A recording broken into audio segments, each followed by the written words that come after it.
मित्रांनो, beer biceps ए रणवीर अलाहाबादी याला India's got talent ह्या शो दरम्यान केलेल्या वादग्रस्त वक्तव्यामुळे बऱ्याच अडचणींचा सामना करावा लागत आहे। पण विनोद किंवा कॉमेडीला शिव्यांची गरज आहेच काय? त्याशिवाय कॉमेडी केली जाऊ शकत नाही का? असा प्रश्न सध्या सोशल मीडियावर चांगलाच ट्रेंड होताना दिसत आहे।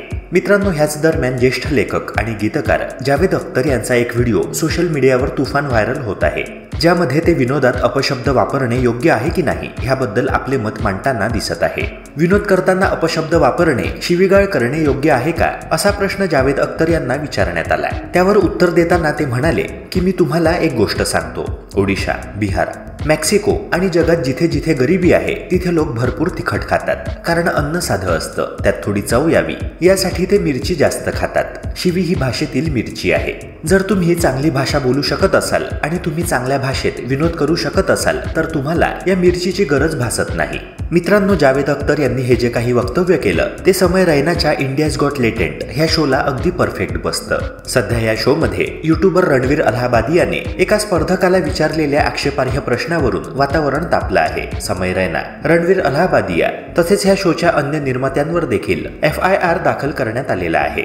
मित्रांनो, आणखी एक महत्त्वाची अपडेट म्हणजे युट्यूबर आणि पॉडकास्टर रणवीर अलाहाबादी याचा एक जुना व्हिडिओ सध्या सोशल मीडियावर व्हायरल होत आहे, ज्यामध्ये तो त्याच्या आईबद्दल बोलताना दिसून येत आहे। मी चांगला मुलगा काही केल्या होऊ शकलो नाही अशी खंत त्याने बोलून दाखवली। मी माझ्या आईवर खूप प्रेम करतो, पण काय करू, मी सुद्धा तिला पुरेसा वेळ देऊ शकत नाही, तसेच मी कधीच चांगला मुलगा बनू शकलो नाही।